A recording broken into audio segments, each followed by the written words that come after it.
สวัสดีค่ะยินดีต้อนรับท่านผู้ชมทุกท่านเข้าสู่รายการเบิงแล้วรวย456ค่ะพี่น้องค่ะมาพบมาพอกันกันไปในช่วงบ่ายของมื้อวันที่26เดือนมีนาคมค่ะปีพุทธศักราช2568นะคะพี่น้องค่ะมื้อนี้นะคะแอดผ้าพ่อแม่พี่น้องบ้านเฮาสุขุสุขคนนะคะมาติดตามรับชมรับฟังแนวทางนะคะ จากปู่ป่าช้านะคะพ่อแม่พี่น้องคะสำหรับแนวทางในคลิปนี้เป็นแนวทางต่ำเล่าค่ะพ่อแม่พี่น้องเอาแนวทางของปู่ป่าช้างวดที่ผ่านมาเนี่ยทั้งอันมุกดาหารพี่น้องมุกดาหารอุบลอำนาจ101ยโสธรเพิ่นพากันได้อยู่ดิพี่น้อง01นะคะพ่อแม่พี่น้องคะออกฝาโล่งของคนขับรถ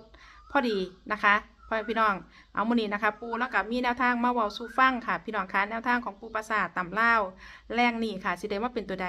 พ่อแม่พี่น้องมาติดตามรับชมรับฟังคลิปนี้พร้อมๆกันค่ะ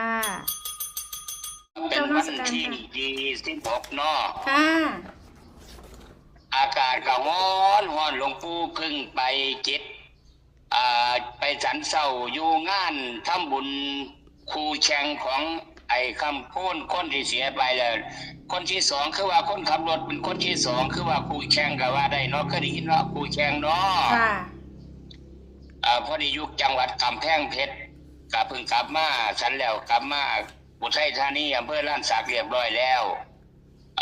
ก่อนที่ทำบุญนี่บ่มันยังดอกพอดีหมอคำคุ้นเนี่ยหมอที่ตายไปหรือว่าเสียไปน่ะนะค่ะไปบอกบอยครูแข่งบอกว่า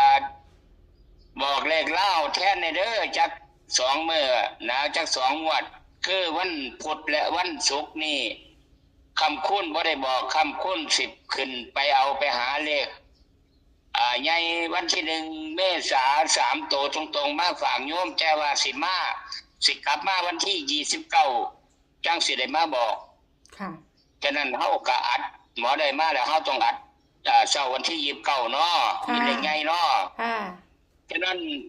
ก็เลยคำคุ้นบอกแล้วหมอครูแข่งก็เลยทำบุญหาแก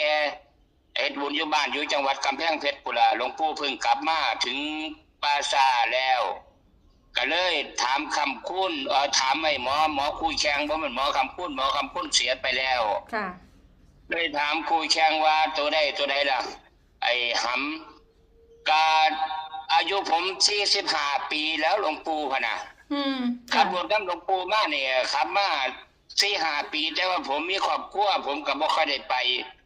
บัดนี้คงสิได้ไปขับประจำกับหลวงปู่แล้วเด้อพุ่นน่ะค่ะหมอคุยแข่งว่านะค่ะก็เลยว่าผมได้ก็คือบ่ตัวดอกผมได้658ค่ะได้658งวดมื้อนี้วันที่26นี่เลขล่ามพัฒนาได้658อายุผมก็45ปีหน่อยกว่าหมอนั่นอยู่ดอกสิบอกวันพุธแล้วก็วันศุกร์แทนหมอหลังจากวันศุกร์เรียบร้อยแล้วหมอสิมาวันเสาร์หมอสิมาพะนำเลขออกวันใดเหรอออกวันอาทิตย์ฮื้อใดนี่แหละครับปู่ขน่อยถ้าจำบ่ผิดนะคะออกวันใดก็ตามแต่หมอสิกลับมาวันที่29ตอนเช้าเด้ออัดได้แล้วตอนเช้าเลขใหญ่นะของหมอกำกูลนะหมอไปเข้าฝันกับคนขับรถครูแข่งบอกว่าให้บอกแค่นวันพุธกับวันศุกร์แน่พันนะเพราะว่ากันโยมก็ฟังไว้เด้ออย่าโทษไปด่าหลวงปู่เด้อเรียกบ่เข้าจังซั่นสิบัดอุบลเขาเจ้าโอนเงินมาให้ทึมอยู่แม่นอยู่อุบลก็โทรมาหาขน่อยโทรขอบัญชีปู่นี่ล่ะครับบ่บ่ได้หลายดอกก็ได้แน่นิดน้อยธรรมดาละโยมเพิ่นได้น้อยเพิ่นเล่นน้อยเพิ่นเล่น01เนาะค่ะปู่มันค่าให้01กับ51อ่ะนะอายุหมอ51ปีแม่นบ่ล่ะค่ะแต่หมอนี่45ปีเด้อหมอคนใหม่นี่คนที่2ครูแข่งนี่45ปีค่ะแล้วหมอบอกเลขมื้อนี้658เด้อโยมค่ะฉะนั้นก็ขอให้โยมพิจารณาเบิ่งว่าแกทำบุญหาเรียบร้อยแล้วแกสิบอกวันพุธกับวันศุกร์นะค่ะวันศุกร์นี่กับวันพุธนี่ส่วนวันเสาร์ตอนเช้านี่หมอนั่นสิมาบอกวันที่29สิมาบอกตอนเช้าเลยพุ่นนะค่ะ29สิบอกเลขใหญ่ตอนนี้ขอไปหาเลขใหญ่ก่อนพุ่นนะฉะนั้นจึงบอกโยมทุกคนเด้อมีได้มีเสียมีเข้ามีหลุดธรรมดาโยมหลวงปู่ก็บ่มีส่วนใดส่วนเสียนอกถ้าแม่นโยมได้โยมก็โอนไปทำบุญนำหลวงปู่อาจจะมีเสียงตัดโอ้จัด ตัดไม้อย่างโยมมาตัดไม้เฮ็ดวัดนี่ล่ะเพราะว่าเฮ็ดหัววัด ค่ะ ตอนนี้ล้อมหัววัดให้มิดชิดเลยปราสาทนี่เพราะว่า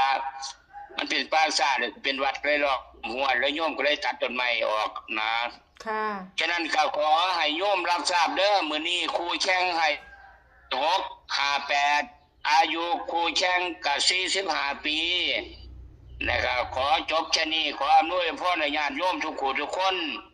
มื้อนี้ก็ขอให้ถือหวยลาว2 ทุ่มครึ่งเริ่มไปบอกจังน้อยว่าสมุนไพรน้ำมันเลี้ยงผายังมีอยู่สำหรับสูตรหัวหลวงเหลืออยู่10 ขวดแต่ว่าสูตรแก้ปวดแก้ถ้าบาดถ้าแผลถ้าอุบัติเหตุรถชนแขนหักขาหักเหลืออยู่20 ขวด ค่ะ หมดแล้วหมดเลยเด้อโยมเด้อเพราะว่าหลวงปู่ก็ลำบากไปเฮ็ดอยู่อุ้มผางแม่สอดฝุ่นฉะนั้นผู้ใดเสียวสูตรหัวหลวงเหลือแค่10 ขวดก็โทรมาได้ผู้ใดเสียวสูตรแก้ปวดแก้ขาหักแขนหักก็โทรมาได้081 383 6798ขออำนวยพรญาติโยมทุกผู้ทุกคนขอให้ร่ำรวยเช่นหยังบ่พอได้ก็ขอให้ได้ซื้อเลขบ่โทษถือก็ขอให้ถือขอเจริญพร ขอบคุณค่ะปู่กับนมัสการค่ะสาธุค่ะ สรุปแนวทางท้ายคลิปนี้นะคะพี่น้องคะแนวทางจากปูปราสาทค่ะแนวทางต่ำเล่าวนะคะพี่น้องคะเอามือนี้นะคะเป็นแนวทางของครูแข่งนะคะเพราะว่าคนขับรถนะคะหมอคำคุ้นเนี่ยเพิ่นมาบอกครูแข่งนะคะว่าเพิ่นสิไปเบิ่งรัฐบาลไทยสิเอามา3 ตัวสิเอา3 ตัวมาฝากพ่อแม่พี่น้อง FC มื้อนี้ก็เลยให้ครูแข่งเป็นผู้บอกค่ะพี่น้องคะเพิ่นก็เลยครูแข่งเพิ่นก็เลยบอกว่า45อายุเพิ่น45 ปีแล้ว3 ตัวก็เป็น658เพิ่นบอก45กับ658ส่วน29เป็นมือที่หมอคำคุ้นคนขับรถนี่นะคะที่เราเสียชีวิตไปเนี่ยเราสิมาบอกรัฐบาลไทยว่าสั่นพ่อแม่พี่น้องเอาจังใดก็อย่าลืมนะคะแคปหน้าจอเอาไว้พร้อมนะคะสำหรับแนวทางช่วงบ่ายนี้นะคะแนวทางจากปู่ป่าช้านะคะพี่น้องคะวันนี้นะคะแนวทางของปู่ปราสาทนะคะทั้งอุบลเพิ่นกะถืออยู่นะคะพี่น้องอุบลอำนาจยโสธรมุกดาหาร101นี่แหละพี่น้องเป็นเล่น6 ตัวเพิ่นเล่นตัวทั้งหน้าตัวที่6กับตัวที่5แล้วก็ตัวสุดท้ายนะคะพอพี่น้องคะเพิ่นก็พากันถืออยู่พี่น้องคะสำหรับแนวทางของปู่ปราสาทงวดที่ผ่านมาเนาะเอาบัดนี้แอดก็สิให้พ่อแม่พี่น้องได้แคปหน้าจอเด้อพี่น้องเด้อแคปหน้าจอนะคะพ่อแม่พี่น้องคะสำหรับแนวทางของปู่ปราสาทช่วงบ่ายนี้นะคะพี่น้องแคปหน้าจอนะคะ